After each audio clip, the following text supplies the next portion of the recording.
Halo, apa kabarnya? Semoga senantiasa dilindungi oleh Tuhan. Kembali lagi di video pembelajaran kelas 8 dan hari ini kita akan memasuki bab yang kedua dengan tema Kerajaan Allah sebagai pokok pewartaan Yesus. Semoga semuanya tetap semangat dan terus semangat untuk mengikuti pembelajaran online kali ini.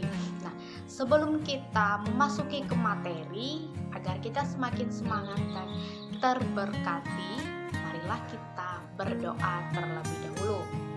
Kita persiapkan hati kita untuk berdoa. Kita tandai dengan tanda kemenangan Kristus dalam nama Bapa dan Putra dan Roh Kudus. Amin. Allah Bapa Surgawi, kami berterima kasih untuk segala cinta dan kebaikan-Mu yang telah Engkau berikan kepada kami. Engkau telah hadir di dalam hidup kami dan senantiasa membantu dan menolong kami. Kami mohon kepadamu ya Bapa, bantulah kami dalam mengawali aktivitas kami pada hari ini, agar semuanya dapat berjalan dengan lancar sesuai dengan kehendak-Mu. Berkatilah kami semua, agar segala sesuatu yang kami terima hari ini dapat kami laksanakan di dalam kehidupan kami. Sebab Dikaulah Allah kami, kini dan sepanjang segala masa. Amin. Dalam nama Bapa dan Putra dan Roh Kudus. Amin.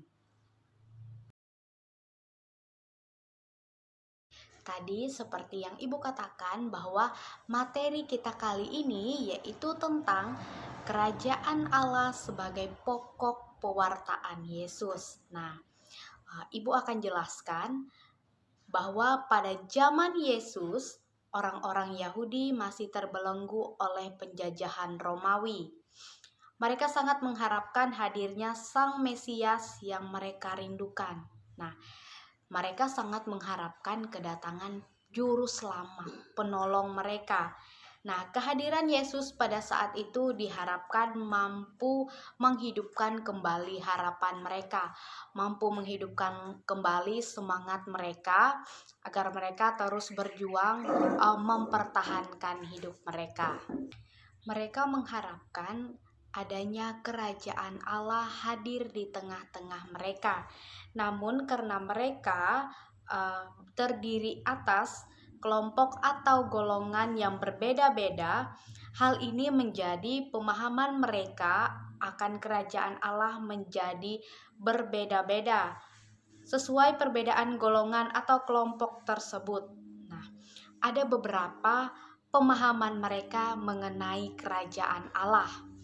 Yang pertama, kerajaan Allah yang bersifat politis. Nah, pemahaman kerajaan Allah bersifat politis itu mereka beranggapan bahwa kerajaan Allah yang damai dan sejahtera hanya terwujud apabila Allah tampil sebagai tokoh politik yang dengan gagah berani memimpin bangsa Israel. Nah, itu pemahaman yang pertama tentang kerajaan Allah yang bersifat politis. Kemudian yang kedua, kerajaan Allah yang bersifat apokaliptis, yaitu paham kerajaan Allah yang bersifat ini memandang kerajaan Allah akan tercapai bila Allah menunjukkan kuasanya dengan mengguncang kekuatan-kekuatan langit dan bumi. Nah, apabila Allah menunjukkan kekuatannya, mengguncang langit dan bumi yang maha dahsyat, itu yang disebut sebagai kerajaan Allah bersifat apokaliptis. Dan yang terakhir, pemahaman mereka bahwa kerajaan Allah itu bersifat yuridis atau religius. Allah sekarang sudah meraja secara hukum, sedangkan pada akhir zaman Allah menyatakan kekuasaannya sebagai raja semesta alam dengan menghakimi sekalian bangsa. Mereka memandang hukum Taurat sebagai wujud kekuasaan Allah yang mengatur manusia. Jadi apabila Allah tampil dengan memberikan hukuman dan sebagainya, itu yang mereka anggap sebagai kerajaan Allah yang bersifat yuridis dan religius. Nah, namun sebenarnya kerajaan Allah itu adalah situasi di mana terdapat kedamaian, kebahagiaan, dan ketentraman. Itu yang sebenarnya pengertian sesungguhnya tentang kerajaan Allah. Ketika orang-orang pada zaman Yesus itu sibuk mengartikan tentang kerajaan Allah dengan pemahaman mereka yang berbeda-beda, tetapi bagi Yesus sendiri, kerajaan Allah tidak berarti daerah kekuasaan Allah, melainkan berarti bahwa Allah sendiri yang tampil sebagai raja dalam kemuliaan dan keperkasaan.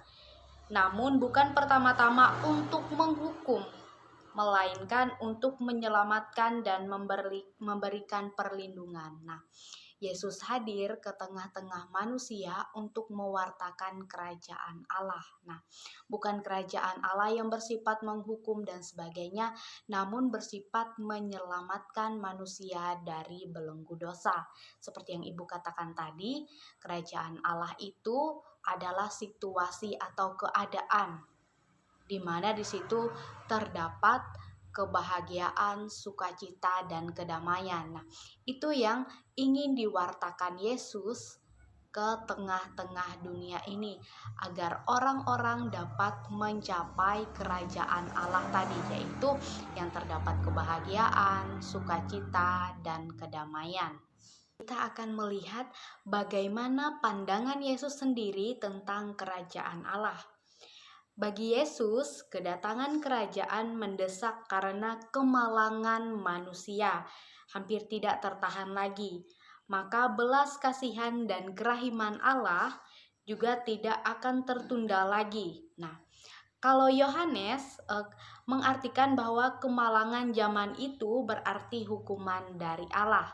Namun bukan berpendapat seperti dengan Yesus ya. Kalau Yesus berpendapat bahwa kerajaan Allah itu ajakan untuk kita bertobat, untuk kita hidup lebih baik lagi. Kemalangan menjadi tanda kedatangan Allah yang Maha Rahim ke tengah-tengah dunia untuk menyelamatkan manusia agar manusia bebas dari dosa. Pewartaan kerajaan adalah pewartaan kerahiman yang memberikan pengharapan bagi hidup manusia.